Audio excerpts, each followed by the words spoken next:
este tema tan importante que afecta a nuestra población femenina sobre justamente prevención del cáncer de cuello uterino. Justo quiero compartirles, a ver si pasa la página. Vemos, nosotros hemos obtenido datos en cuanto a la estadística de cáncer de cuello uterino, que en el 2018 se reportaron 18.1 millones de casos nuevos de cáncer y 9.6 millones de muertes. Si queremos enfocarnos en cuanto a sexo por hombres y mujeres, vemos que de 1 a 5 varones van a desarrollar cáncer y 1 de 8 varones van a fallecer por esta enfermedad, mientras que en las mujeres, 1 de 6 mujeres desarrollará cáncer y 1 de 11 fallecerán por cáncer. Si nosotros queremos ver cuáles son estos tipos de cáncer más frecuentes, incluyendo ambos sexos, según la Globocan, vemos que el que tiene mayor porcentaje es justamente el cáncer de próstata, seguido del cáncer de mama, cáncer de estómago y en cuarto lugar a nivel mundial, a nivel del Perú, cáncer de cuello uterino. Estos son datos a nivel de Perú de Globocan. Si queremos separarlos por sexo, en las mujeres, que es justamente lo que va a nuestro tema, el primer tipo de cáncer más frecuente es cáncer de mama, seguido de cáncer de cuello uterino, como vemos con 4.103 casos para el 2018, ¿no? De casos nuevos. Y si queremos enfocarnos en cuanto a la incidencia y mortalidad, en cuanto a cáncer de cuello uterino, según los continentes, digamos, según los diferentes países a nivel mundial, vemos que una alta incidencia encontramos en África, ¿no? África del Sur, del Este, del Oeste, y la mortalidad igualmente. Seguido, como ven, un poco de Asia y Sudamérica. Sudamérica está por encima del promedio mundial, tanto en incidencia como en mortalidad, ¿no? Ligeramente. Entonces, estamos hablando de América Latina, entonces queremos conocer en nuestras mujeres de América Latina cómo están los casos de cáncer, solamente en mujeres, y vemos que el mayor porcentaje está acá, ¿no? Cáncer de mama con 27.4%, seguido de cáncer colorectal y cáncer de cuello uterino. En tercer lugar a nivel de América Latina. Y en el Perú, ¿cómo está el cáncer en nuestras mujeres? Aquí vemos que en el Perú, igual, primer lugar, cáncer de mama en 19.5%, con casi 7.000 casos, y cáncer de cuello uterino con 11.4%, ¿no? Más de 4.000 casos. Entonces, claro, se ve como que de mama es mucho más que cuello uterino es un poco más de larga edad, igual que cáncer de mama, pero también tiene que ver mucho, como vamos a ver más adelante, con los factores sociales, ¿no? Y demográficos de nuestra población. Entonces, estamos hablando de cáncer de cuello uterino. ¿Qué es el cáncer de cuello uterino? El cáncer de cuello uterino, de manera muy simple, muy sencilla, es obviamente una enfermedad en la que se forman células malignas o cancerosas en los tejidos del cuello uterino. Y para ubicarnos dónde está el cuello uterino, sabemos que es el extremo inferior y angosto del útero. Acá está el útero, que es el órgano hueco donde justamente crece el bebé, ¿no? Tiene forma de pera y crece acá el bebé cuando la mujer está embarazada. El cuello uterino conecta al útero con la vagina, ¿no? Que es el canal de parto, por donde sale el bebé. Ahora, el cáncer de cuello uterino, lo que tiene y que les venía mencionando es que va a aparecer no de la noche a la mañana, tiene un progreso, una sucesión de eventos, ¿no? Que aparecen. Primero, por ejemplo, acá tenemos un cuello uterino normal, aparece lo que es la infección por el virus del papiloma humano, que es el principal causante del cáncer de cuello uterino. Este cuello uterino va a estar infectado por el virus del papiloma. Sin embargo, la gran parte se aclara, quiere decir, se elimina este virus del cuello uterino, pero en algún porcentaje de mujeres este virus persiste con la infección. Y esta infección va a progresar hacia lesión precancerosa. Como vemos acá, este es un tejido aceto blanco, ¿no? Y va positivo, si queremos decir, por una inspección visual con ácido acético.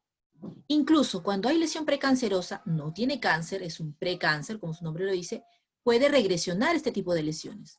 Puede volver a ser una lesión de bajo grado, incluso ya un cuello normal. Pero también hay un porcentaje de mujeres que va a avanzar va a invadir los tejidos y por lo tanto se va a convertir ya en cáncer. Entonces, aquí en estas dos primeras etapas del cuello uterino normal y el que está infectado es una infección transitoria, ¿no? La gran mayoría de mujeres que han tenido relaciones sexuales, incluso ya desde la primera relación sexual, pueden ser infectadas con el virus del papiloma, dependiendo de los antecedentes también de la pareja, ¿no? Si esta infección por el virus papiloma persiste, como dice acá, persistencia, va a progresar y se puede convertir, puede terminar en un cáncer. ¿No? Como le digo, esto no pasa de la noche a la mañana, esto da un lapso, generalmente decimos, de 5 a 10 años, en que de ser un cuello uterino normal pasa a ser un cuello tumoral, ¿no? Con un cáncer. Ahora, lo que nos interesa a nosotros, ¿no? Por el motivo por el que estamos acá. ¿Cómo evito, cómo prevengo el cáncer de cuello uterino? ¿Qué es la prevención, en primer lugar, ¿no? Para poner un poquito en el ambiente, ¿no? La prevención del cáncer es un conjunto de acciones destinadas a reducir la posibilidad de que me enferme de cáncer. No a desaparecerla, sino a reducir la posibilidad que yo tenga de enfermarme de cáncer. Y obviamente al prevenir este cáncer van a disminuir el número de casos de cáncer y también se espera que con esto también reduzca el número de muertes.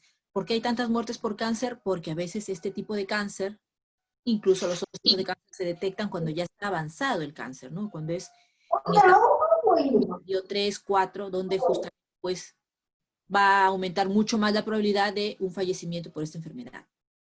Cualquier cosa que aumente la probabilidad de tener una enfermedad, nosotros llamamos factor de riesgo. Y cualquier cosa que disminuya la probabilidad de enfermar, obviamente de cáncer, se va a llamar justamente factor de protección. Entonces, hay algunos factores de riesgo para el cáncer que se pueden evitar, mientras que otros no. Por ejemplo, fumar es un factor de riesgo para diferentes tipos de cáncer, incluyendo el cáncer de cuello uterino, que lo podemos evitar. Pero si yo nazco con una predisposición a un determinado tipo de cáncer, llámese cáncer de estómago o cáncer de mama, que también son conocidos por tener cierto carácter hereditario, esto yo no lo voy a poder evitar, no voy a poder cambiar mis genes, ¿no? Entonces, hablamos de factores de riesgo modificables y no modificables. El ejercicio regular, la alimentación saludable son factores de protección. Estos me van a proteger de contraer determinado tipo de enfermedad, determinado tipo de cáncer. Entonces, es posible que yo al evitar algunos factores de riesgo y aumentar los factores de protección, voy a disminuir el riesgo, pero no necesariamente significa que no me voy a enfermar de cáncer, sino va a disminuir el riesgo. De repente yo por genética tengo factor de riesgo, pero con actividad física, con alimentación saludable, voy a disminuir el riesgo para tener ese tipo de cáncer. Ahora, hay diferentes maneras de prevenir el cáncer que están en estudio, ¿no?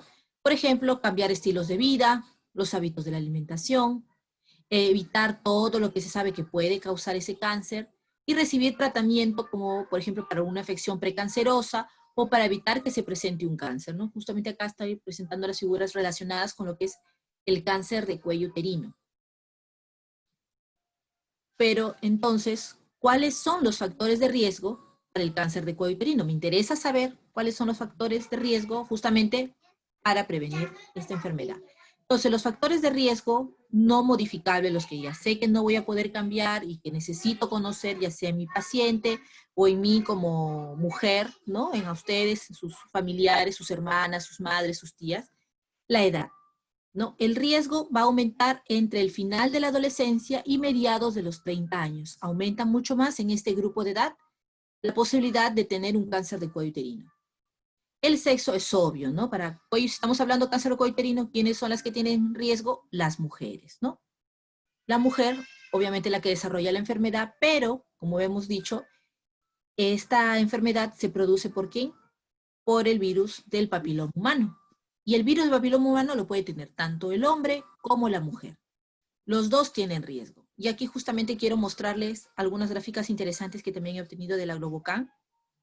Por ejemplo, casos de cáncer a nivel mundial según agente infeccioso, porque el virus del papiloma es un agente infeccioso. La mayor parte se lo lleva el Helicobacter pylori, que ya sabemos que se relaciona con el cáncer de estómago, pero miren, en segundo lugar, el papiloma humano, con el 29.4% de los casos de cáncer por agente infeccioso, casi unos 630,000 casos. Ahora, eso es para ambos sexos a nivel mundial. En Sudamérica vemos ya, primer lugar, el virus del papiloma humano. 48.5% de los casos de cáncer es por el virus del papiloma humano, ¿no? De agente infeccioso. 51.000 casos. Ahora, de estos 51.000 casos, solamente he obtenido datos de Sudamérica, no me brindan para Perú, no hay esta información, pero vemos, de estos 51.000 casos, ¿cuáles son en hombres y cuántos son en mujeres? En varones, 3.000 casos de casos de cáncer, ¿no? Según agente infeccioso en varones. Y en mujeres, 48.000 casos. O sea, obviamente, la que está más afectada, la que va a desarrollar la enfermedad justamente pues va a tener todos estos efectos, es la mujer, ¿no? Con 48.000 casos de cáncer por infección del virus del papiloma humano, que no solamente produce cáncer de cuello uterino, hay otros tipos de cáncer también que produce el virus del papiloma, ¿no? Sino que el más conocido es el cáncer de cuello uterino. Ahora, en cuanto a la raza, se ha encontrado que las mujeres de raza blanca y las hispanas tienen tasas más elevadas de cáncer de cuello uterino en comparación a otras razas, ¿no? Cáncer de cuello uterino asociado al virus del papiloma. Raza blanca y ser hispana. Nosotras peruanas somos hispanas, entonces ya tenemos por ahí un factor de riesgo. La susceptibilidad genética también se ha encontrado en algunos estudios que hay un riesgo elevado para aquellos familiares biológicos en primer grado, hijas, hermanas, ¿no? Para cáncer de cuello uterino, hay también cierto riesgo. Y la susceptibilidad inmunológica, que quiere decir enfermedades asociadas a inmunodepresión, a VIH, son las que nos producen este tipo de enfermedad.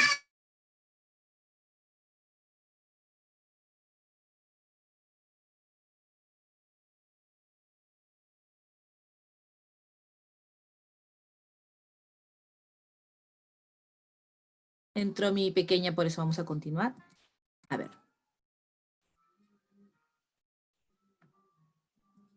Ahora, yo les estaba hablando de susceptibilidad inmunológica y justamente lo que quiero ahondar un poco más. Mujeres infectadas con el virus del VIH, ¿no? Hemos encontrado que la frecuencia de infección por el virus de papiloma es alrededor del 50% y puede llegar incluso hasta 75% en edades de 25 a 34 años, justamente que es la edad de riesgo, ¿no? Nos está viendo que es la edad en que uno puede tener el cáncer de cuello uterino, casi 4 veces mayor a la reportada en la población que no tiene riesgo. Entonces, a eso mencionábamos que la susceptibilidad inmunológica, ¿no? Nos predispone el tener el virus del VIH a justamente contraer también el virus de papiloma y desarrollar el cáncer de cuello uterino.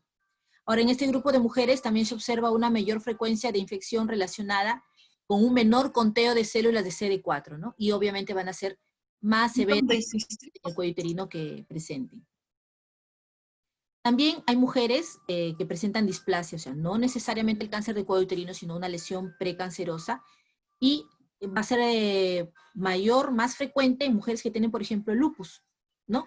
Que en aquellas que no tienen esta enfermedad. Algunos mencionan que puede ser también por la medicación inmunosupresora, ¿no? Que va a aumentar más el riesgo justamente que desarrollen ese tipo de lesiones. Aquellas mujeres también que tienen enfermedad intestinal inflamatoria también tienen un incremento en la incidencia de la displasia, ¿no? En lesiones precancerosas, incluso el cáncer de cuello uterino. Y como les mencionaba, por la misma enfermedad, ¿no? Que es inmune, autoinmune, o incluso por la medicación, ¿no? Que es inmunomoduladora e inmunosupresiva, ¿no? A aquellas mujeres que también tienen inmunodeficiencias primarias también se consideran con alto riesgo para cáncer de cuello uterino. El estado, pero ¿qué es lo que pasa, no? ¿Por qué se produce esto? El estado inmunocomprometido en la paciente, este virus que yo les mencioné al inicio, ¿no? Que se presenta, se infecta el cuello uterino, pero que en la mayoría se elimina. En este caso, en las que tienen el estado inmunocomprometido va a disminuir, o sea, no va a reducirse tanto la carga viral como lo haría en una paciente normal, que no tenga este tipo de enfermedades, ¿no? Por lo tanto, va a progresar a lesiones precancerosas o a un cáncer invasor más rápido. En aquellas mujeres, por ejemplo, que han tenido trasplante de células madres, los carcinomas también suelen ser más frecuentes de encontrar, ¿no? Sobre todo los que están asociados a virus del papiloma humano. Por ejemplo, cáncer de vulva, de vagina, de cuello uterino, de región anal, ¿no? Como les mencionaba, el virus del papiloma no solo me va a producir cáncer de cuello uterino, sino también en este tipo de regiones del cuerpo también me produce cáncer. Aquellos pacientes que han recibido también trasplante renal, también tienen una alta prevalencia de displasias, ¿no? De lesiones precancerosas a nivel de cuello uterino y de ano. Y luego del trasplante también, las mujeres tienen un 50 veces más riesgo de cáncer, por ejemplo, de vulva, y 15 veces más riesgo de cáncer de cuello uterino, obviamente después del trasplante por la medicación que recibe, ¿no? Por lo que disminuye las defensas. Ahora, eso es en cuanto a los factores de riesgo no modificables, porque eso no se va a cambiar. La paciente que tenga que hacerse un trasplante renal o que tenga que recibir tratamiento para su enfermedad de fondo, eso no se puede cambiar. Pero ahora sí vamos a ver algunos factores modificables, o sea que nosotros podemos evitar, podemos mejorar justamente para prevenir el cáncer de cuello uterino. Lo más importante, que está muy relacionado con el cáncer de cuello uterino, factores sexuales y reproductivos. En cuanto a cáncer de cuello uterino, el inicio de las relaciones en menores de 18 años, o sea, antes de los 18 años ya es un factor de riesgo. ¿Por qué? Por ejemplo, se ha encontrado la asociación de entre 1.5 a 5 veces más riesgo si es que he tenido relaciones antes de los 18 años, así lo he tenido posterior. Y esto se atribuye justamente a la inmadurez inmunológica del epitelio del cuello uterino. Entonces es un cuello uterino inmaduro que va a permitir que esta infección por el virus del papiloma persista, y ya sabemos que una vez que persiste esta infección del virus del papiloma va a progresar hacia lesiones precancerosas y posteriormente a cáncer. Ahora, en cuanto al virus del papiloma, es importante, ¿no?, que conozcan que el número de parejas tiene una relación directa con la probabilidad de infección, ya sea por uno o más tipos oncogénicos. El virus del papiloma no es uno solo. El 16 y el 18 son los más frecuentes de que producen cáncer, pero también tenemos el 53, el 31, tenemos un montón de tipos de serotipos, sobre todo oncogénicos, que por lo tanto puedo tener uno, puedo tener varios, y esto va a aumentar según el número de parejas sexuales que yo haya tenido, ¿no? Ya sea en mujeres como en sus parejas, o sea, no es solamente como mujer cuántas parejas sexuales he tenido, sino también la pareja con la que estoy actualmente, cuántas parejas sexuales ha tenido, ¿no? Entonces, no es solamente mis antecedentes, sino también los antecedentes sexuales, por así decirlo, de la pareja. En cuanto al cáncer de cuello uterino, también el exceso de riesgo es de 2 a 10 veces mayor cuando se identificaba un mayor número de parejas. O sea, a más parejas, por ejemplo, acá se menciona más de 10 parejas, 10 veces más el riesgo para presentar cáncer de cuello uterino. Entonces, muy relacionado el número de parejas sexuales que tiene uno y que tiene su pareja. Para el virus del papiloma humano también, ¿no? El tener una pareja varón, masculino, que no sea monógamo, tiene un factor de riesgo, ¿no?, para presentar esta infección por el virus del papiloma. También es interesante que se ha encontrado la diferencia en la edad de la primera pareja sexual de la mujer, ¿no? Sobre todo si el varón es mayor que la mujer, o sea, la primera vez que tiene relaciones sexuales la mujer, ¿qué edad tenía el varón con el que tuvo la primera relación sexual? Entonces, mientras más mayor que ella sea el varón, es más probabilidad de que sea un portador del virus del papiloma humano. Y eso está relacionado, pues, obviamente, con la experiencia que haya tenido el varón, ¿no? De repente el número de parejas sexuales que haya tenido previos a estar con aquella paciente, ¿no?, con aquella mujer. Para el cáncer de cuello uterino también, ¿no?, que el varón haya tenido contacto ya sea con una trabajadora sexual o haya tenido relaciones extramaritales. Entonces aquí, fidelidad, ¿no? Ya vemos. No es que sea un cliché, ¿no?, que sea un tico, sino que ya sabemos a qué nos podemos atender si tenemos múltiples parejas sexuales, ¿no? Infección del virus del papiloma humano con un posterior cáncer de cuello uterino para la mujer, sobre todo. Eso no implica que el varón también pueda ser afectado por el virus del papiloma y pueda también contraer otro tipo de enfermedades, incluso desarrollar cáncer. Para el virus del papiloma humano también es importante el antecedente de haber tenido enfermedades de transmisión sexual, de haber tenido de repente infecciones por clamidia, por herpes, por VIH, están relacionados con la infección por el virus del papiloma. Condicionan un efecto sinérgico que aumenta justamente las posibilidades de alteraciones celulares y van a conducir obviamente al desarrollo de una neoplasia. O sea, el virus del papiloma con la clamidia, con el herpes, con el VIH, nos pueden producir justamente el cáncer de cuello uterino, ¿no? Hacen un efecto sinérgico. Me predispone a tener este tipo de enfermedad. No sé por qué se está rayando acá la pantalla, pero bueno, vamos a continuar acá con la ponencia, no sé si se nota. En cuanto a los factores sexuales, también para el virus del papiloma humano es importante conocer que haber salido embarazada, tener el primer embarazo menos de los 18 años, también condiciona a infección del virus del papiloma humano. Y por lo tanto, poder desarrollar el cáncer de cuello uterino. También embarazos múltiples, por ejemplo, más de 3 embarazos elevan significativamente el riesgo para contraer el virus del papiloma humano. ¿Por qué? Porque ya sabemos que el embarazo produce cambios hormonales, ¿no? Van a acelerar el proceso de carcinogénesis en el cervix. Si yo, por ejemplo, ya tengo una infección de virus de papiloma y salgo embarazada, entonces esos cambios que se van a producir en el cuello uterino por el embarazo van a predisponer a que este virus, en lugar de aclararse, de eliminarse de mi cuerpo, persista. Y más adelante, pues se convierte en una lesión precancerosa y luego en un cáncer de cervix. Se encuentra también que entre las mujeres que tienen el virus del papiloma detectado, ¿no? Por pruebas moleculares, por test de ADN, por ejemplo, aumenta el riesgo de carcinoma escamoso cuando aumenta el número de embarazos a término. Generalmente dicen 3 hijos a término, ¿no? O sea, 3 embarazos a término, aumenta más el riesgo para el cáncer de cuello uterino, ¿no? En aquellas que ya se le había encontrado que tenían positivo el virus del papiloma, ¿no? El virus del papiloma en el cuello uterino. En cuanto al tabaquismo, también está muy relacionado. Tabaco no es solo cáncer de pulmón, tabaco también es cáncer de cuello uterino. Aumenta el riesgo de cáncer en las mujeres fumadoras según el número de cigarrillos que consuman por día. Se ha demostrado presencia de nicotina y también derivados del tabaco en el moco cervical. Entonces, lo que nos va a sugerir que haya un mecanismo biológico en la inmunosupresión que va a estimular justamente la infección por el virus de papiloma. Así que decir que fumar me va a predisponer a tener una mayor infección por el virus de papiloma que persista y que me pueda generar más adelante un cáncer de cuello uterino. Se menciona también que en aquellas que alguna vez han fumado, la infección por el virus de papiloma se va a mantener más tiempo que en aquellas que no han fumado. O sea, quiere decir que el virus se va a demorar en eliminarse de mi cuerpo en comparación a que yo nunca haya fumado. Entonces, si va a demorar más y se va a quedar más tiempo en mi cuerpo, hay más probabilidad de que me desarrolle una lesión precancerosa y esta a su vez se puede convertir en un cáncer de cuello uterino. También muy mencionado, siempre nos preguntan también sobre los anticonceptivos orales, ¿no? Las píldoras. Se mencionan en los estudios, incluso ahí les estoy poniendo las diapositivas, las referencias, el riesgo de cáncer de cuello uterino aumenta con el incremento en la duración de estos anticonceptivos. Se menciona un riesgo relativo de 5 años a más comparado a las que nunca han usado, de 1.7 a 2.1 de riesgo.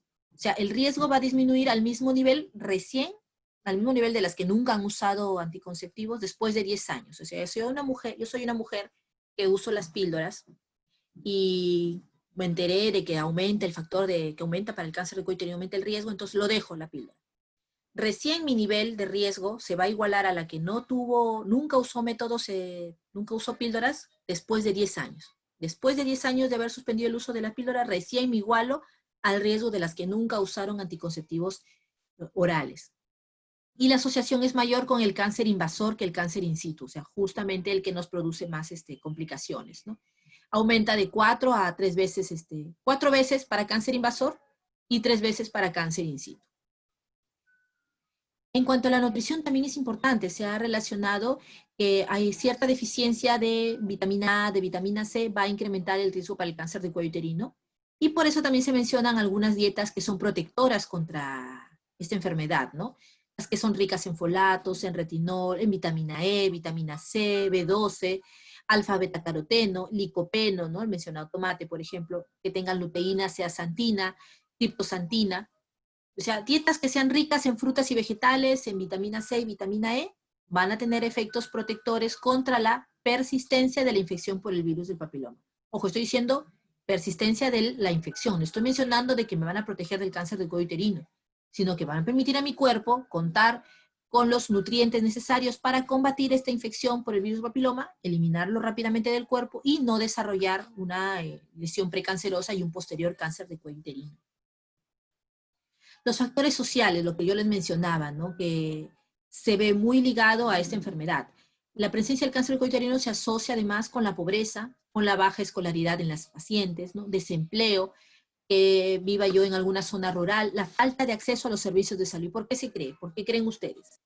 Justamente, pues, soy una paciente pobre, no voy a tener a las justas, voy a estar preocupada por ver qué se alimenta a mis hijos, qué da para comer, entonces, para ir a hacerme un despistaje y esperar, que es lo más frecuente, ¿no? Que es lo que hay a nivel nacional, el Papa Nicolau, todavía que me regrese en un mes, o sea, yo a las justas iré una vez al establecimiento y de repente para la vacuna de mi hijo y ya no me aparezco. Entonces, es justamente los momentos en que aprovechan los establecimientos de salud para poder captar a la paciente y hacerle una detección temprana. Pero obviamente no es lo ideal, ¿no? Lo ideal sería que la paciente pues cuente con métodos que hay, también les voy a mencionar brevemente, para detectar el cáncer y de preferencia en el momento en que va la paciente. No tener que regresar nuevamente para sus resultados y conocer si tiene o no tiene la enfermedad, ¿no? Entonces, generalmente en estas zonas, con pobreza, con baja escolaridad, están presentes con mayor incidencia el cáncer de cuello uterino, tienen más tasa de mortalidad y son pues justamente un indicador de subdesarrollo. Entonces, lo crucial, ¿no? Lo importante, lo que quiero que lleven ustedes, ¿no? A casa y que justamente comenten con los demás, ¿cómo evito el cáncer de cuello uterino? Esta es la pequeña que justo entró a la casa. Primero, vacunación contra el virus del papiloma. Justamente estaba revisando la norma del esquema de vacunación. Está normado que niñas de quinto de primaria, de instituciones públicas y privadas, y aquellas que están entre los 9 años hasta los 13 años, 11 meses y 29 días, que no se encuentren estudiando, reciban la vacuna contra el virus del papiloma. Está en el esquema nacional de vacunación, con justamente la primera dosis, un intervalo de 6 meses para la segunda dosis. Eso es importante. La vacuna que menciona en la norma es la tetravalente, que no es solamente para oncogénicos, el 16 y el 18, sino el 6 y el 11, que es para evitar justamente verrugas, ¿no? Son lesiones benignas por el virus del papiloma humano también. El inicio de relaciones sexuales. ¿Es algo que podemos controlar? Sí, se puede controlar. No es que yo no puedo modificar eso, sí. Retrasar el inicio de las relaciones sexuales. ¿Con qué edad lo hemos relacionado? Menores de 18 años, aumenta el riesgo. Usar preservativo. También nos va a proteger. No solamente de un embarazo no deseado, sino también de infecciones de transmisión sexual. Mantener la monogamia, ¿no? Conocer de preferencia los antecedentes sexuales de la pareja, ¿no? Con quien me estoy involucrando, porque no sabemos con cuántas mujeres haya tenido, si es que es varón, ¿no? O con cuántos varones, si es que también ¿no? Es la mujer. Y obviamente, mientras más pareja, ya sabemos que más riesgo de infección de virus papiloma humano, más probabilidad de poder hacer lesión precancerosa y luego hacer cáncer de cuello uterino.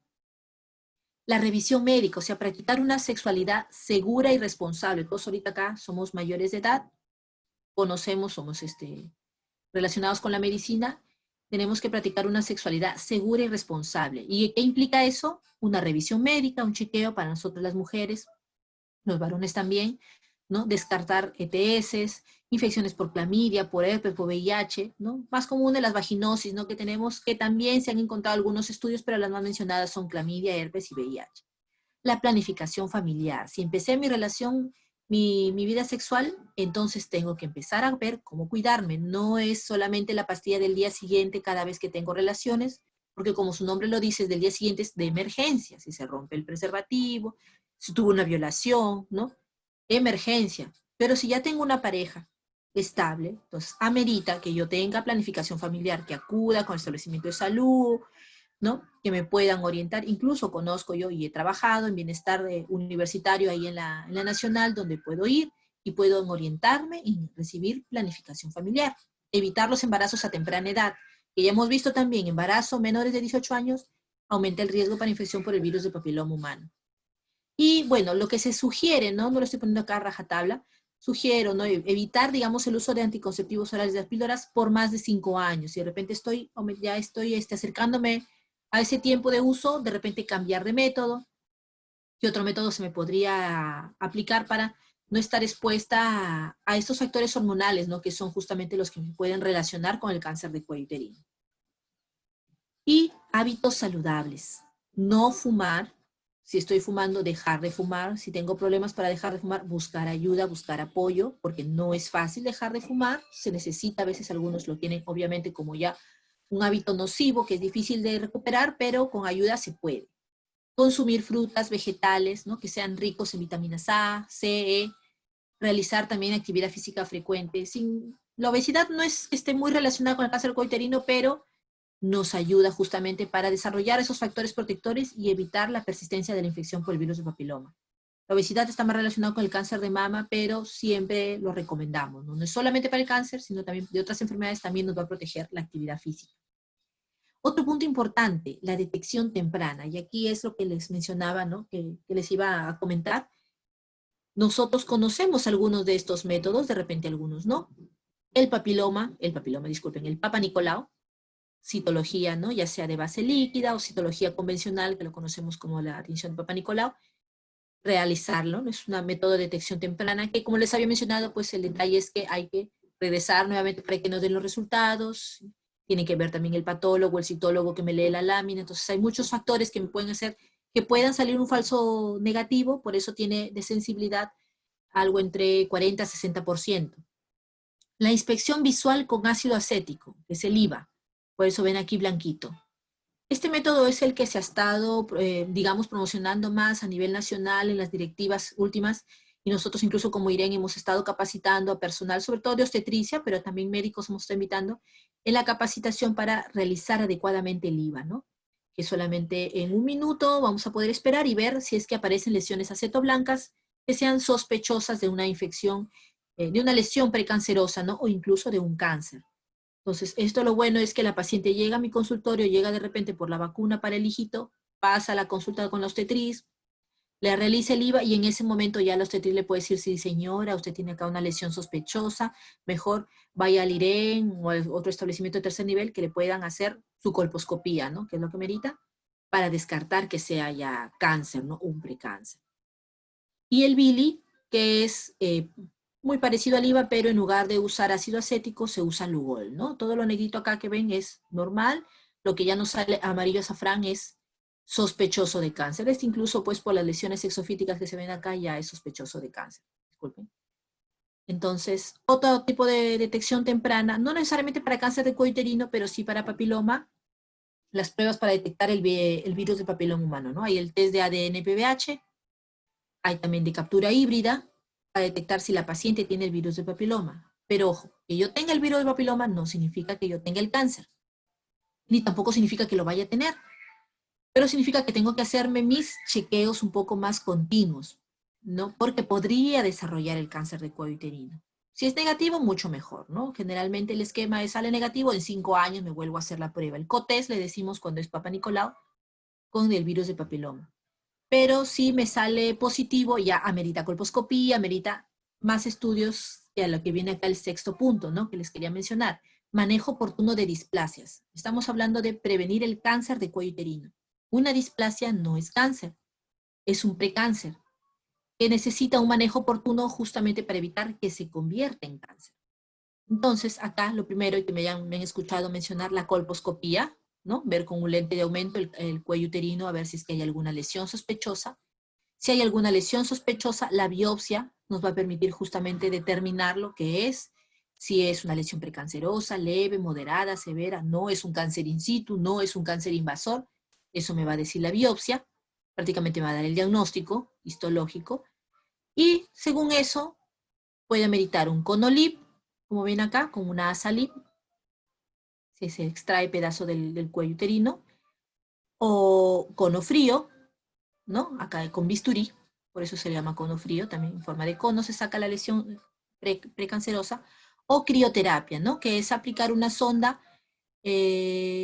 con crioterapia para que me pueda, digamos, quemar, en este caso congelar, ¿no? La lesión, y también es una forma de manejo que se está también capacitando al personal a nivel nacional para poder realizar este tipo de tratamientos y diagnóstico, ¿no? Ya sea en el segundo nivel, ¿no?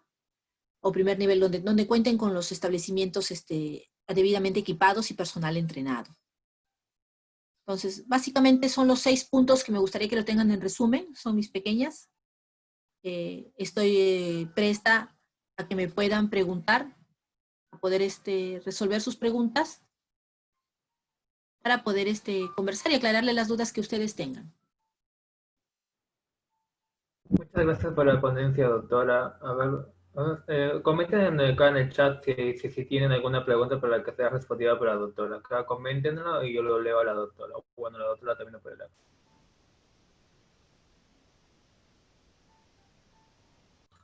Comenta tu pregunta, Carlos.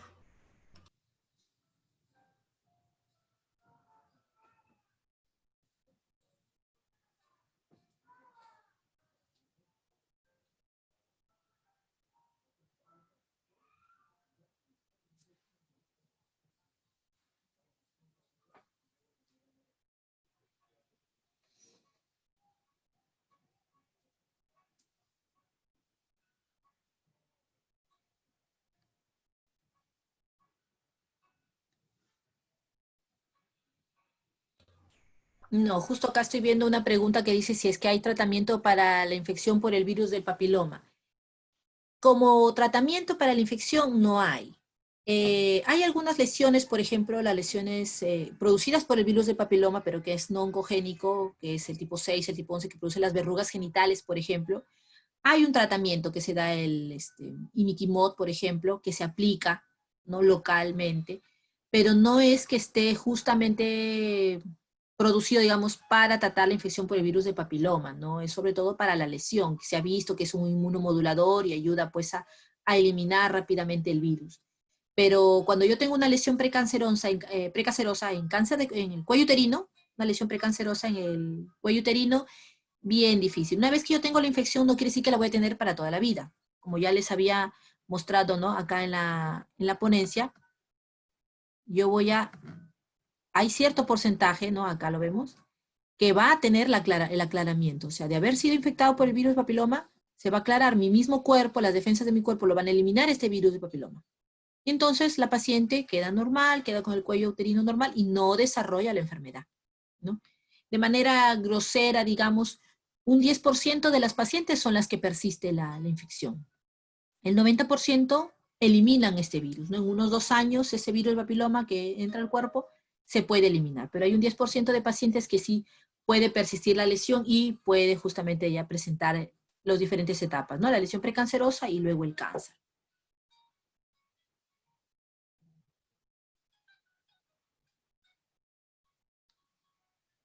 A ver, ¿alguna otra pregunta? ¿Qué probabilidad existe de que una persona que haya tenido células cancerosas en cuello uterino, se ramifique a otros lados, aun cuando se hizo una histerectomía a tiempo? Ya, eso depende en la operación, si has tenido obviamente cáncer, ¿no? Pues dice células cancerosas, y te han hecho, ponte el cono, porque incluso el cono frío, ¿no?, que les mencioné, es un tipo de tratamiento, sale con bordes libres o con bordes comprometidos. Es mucho más probable cuando los bordes están comprometidos, porque obviamente cuando el cirujano opera, no es que tenga ojos de microscopio y diga hasta acá nomás está la lesión, ¿no? Eso lo va a ver en la pieza operatoria que te sacan, lo va a ver en patología, el patólogo, y el patólogo es el que va a decir, bordes libres, tengo mucha más tranquilidad, que es muy baja la probabilidad de que regrese. Pero si me dice bordes comprometidos, sí hay probabilidad de que pueda regresar este tipo de cáncer, ¿no? Entonces depende de la cirugía que se haya realizado. Tú me hablas incluso de histerectomía, también hay diferentes tipos de histerectomía. La histerectomía simple que realizamos los ginecólogos o la histerectomía más radical que utilizan los cirujanos oncólogos. Entonces, obviamente depende de la técnica que haga para ver si es que puede regresar o no la lesión, y obviamente lo que te dice el patólogo, ¿no? Si hay bordes libres o bordes comprometidos en la pieza operatoria. A ver, veamos otra pregunta más acá. Dice, ¿la formación de verrugas es igual a lesiones premalignas? No. Las verrugas son lesiones que no son cancerosas, son infecciosas, ¿no? Entonces necesitan su tratamiento obviamente para evitar que se sigan esparciendo por el cuerpo, porque son muy infecciosas, hay que lavarse las manos, hay que tener higiene. Premalignas es precancerosas, que se puede convertir en cáncer, ¿no? Entonces, cáncer e infección es diferente. Los dos son producidos por el virus del papiloma, sí. Las verrugas por el virus del papiloma, que es no oncogénico. Las lesiones premalignas es por el tipo de papiloma que es oncogénico, que produce cáncer. Son diferentes serotipos de virus de papiloma. Ya, la vacuna contra el VPH se puede colocar hasta los 26 años, según algunas bibliografías. Se aplica en nuestro país porque hasta esta edad esta vacuna se puede aplicar después de iniciado relaciones sexuales, ya. Según el esquema de nuestro programa de vacunas, es gratis para las niñas que les he mencionado, ¿no? De 5º año, las que están entre 9 años a 13 años, según lo que dice la norma. Obviamente nuestro esquema de vacunación es gratis para esa edad. ¿Por qué lo aplican a esa edad? Porque como esa manera del enfoque de salud pública, tú tienes que abarcar la mayor cantidad de población que esté en riesgo, y se supone que las niñas a esa edad todavía no han tenido contacto, no han tenido relaciones sexuales, entonces es mucho más propicia colocarle la vacuna. Pero eso no excluye que alguien que esté fuera de ese rango de edad o que a los 26 años aún no haya tenido relaciones se pueda colocar también la vacuna, pero no va a ser por el programa, pues no, el programa no te lo va a permitir, tú lo te vas a tener que poner de manera particular, ¿no? Ahora, si se puede aplicar después de iniciar relaciones sexuales, sí, mira, yo justo estuve revisando un artículo donde menciona, ¿no? Este artículo propone de que aún así tenido yo relaciones sexuales, ya he tenido contacto con algunos tipos de virus de papiloma, pero el ponerme la vacuna me va a hacer que aumente más las defensas, genere más anticuerpos, porque ya de por sí al tener yo el contacto con el papiloma, mi cuerpo desarrolla anticuerpos contra el virus, ¿no? Pero al ponerme la vacuna como que aumenta un poco más ese número de anticuerpos. Es algo que estaba proponiendo el estudio, ¿no? Y con diferentes bibliografías de otros países, de Australia, ¿no? Pero todavía no es algo que sea confirmado, ¿no? O sea, no te quita, porque tú puedes haber tenido relaciones y no necesariamente tener el virus de papiloma. Pero ahora no vas a hacerte un dosaje para ver si tienes el virus de papiloma para poder recién ponerte la vacuna, no. Si ya has tenido relaciones sexuales, si tienes la posibilidad económica de poder ponerte la vacuna, te la puedes poner. Si no, entonces están los otros métodos de prevención, ¿no? Hacerme mi despistaje, porque ya tuve relaciones sexuales, tengo que hacerme mi despistaje. Anual, de preferencia, nosotros recomendamos, ¿no? Sea Papa Nicolau o inspección visual con ácido acético, ¿no? ¿Qué medidas hay que tomar en pacientes con ovario poliquístico y que tienen tratamiento con pastillas anticonceptivas? Ya, el tratamiento para ovario poliquístico no te lo dan por 5 años los anticonceptivos orales. Los anticonceptivos orales que los suele dar para el ovario poliquístico sí son un poco más fuertes, generalmente llámense Dixi 35, por ejemplo, se me viene a la mente, por 3 meses, ¿no? Y algo importante para el ovario poliquístico es el ejercicio y la dieta. Para el ovario poliquístico también muy importante evitar la resistencia a la insulina, entonces dieta saludable, la actividad física, incluso con estos dos, sin necesidad de anticonceptivos, puede mejorar el ovario poliquístico porque es todo un síndrome, ¿no? Y no necesariamente estar usando los anticonceptivos, ¿no? Y ya al ser un caso específico sí sería bueno tratarlo también con tu ginecólogo de cabecera, ¿no? Porque si tienes este ovario poliquístico y estás usando píldoras pero todavía no tienes relaciones sexuales, entonces digamos que tendría que verse, ¿no? No a todas se les da, pero si ya he tenido relaciones sexuales, de repente se puede dar otro método que tenga el mismo efecto de las pastillas anticonceptivas y que me ayuden a mejorar el ovario poliquístico y no me afecte. Ojo que no quiero que salgan de aquí diciendo, no, nadie usemos píldoras anticonceptivas, no. Algunas les funciona muy bien, pero se tiene que evaluar siempre, de preferencia con el ginecólogo, ¿no? De manera particular, cada caso es particular, ¿sí? Pero sí hemos encontrado, pues, que más de 5 años sí me aumenta el riesgo. Me aumenta el riesgo, no quiere decir que me va a generar el cáncer. ¿Alguna otra pregunta? A ver. Reporte de casos que informan de mujeres que han desarrollado cáncer de cervix siendo vírgenes. ¿Qué recomienda para prevenir estos casos? ¿Y por qué cree que se desarrolla este cáncer? Claro, obviamente no está asociado al virus de papiloma porque son vírgenes, es que son otro tipo histológico de cáncer. No, el que yo les estoy mencionando, que es el asociado al virus de papiloma, generalmente es el carcinoma.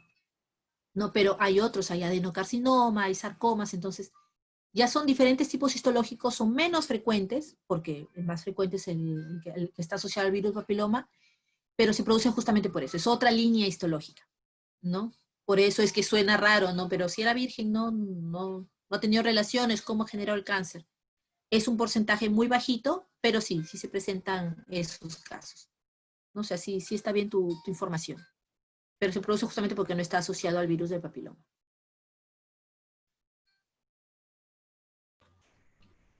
¿Alguna otra pregunta más, chicos?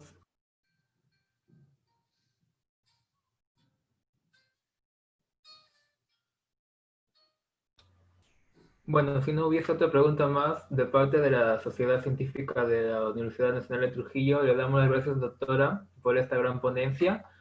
Y a los chicos que están acá, a estar atentos a las publicaciones de la SOCEMUM para más ponencias. ¿No? Gracias a todos por su asistencia. Gracias, doctora, de nuevo. Gracias por su atención.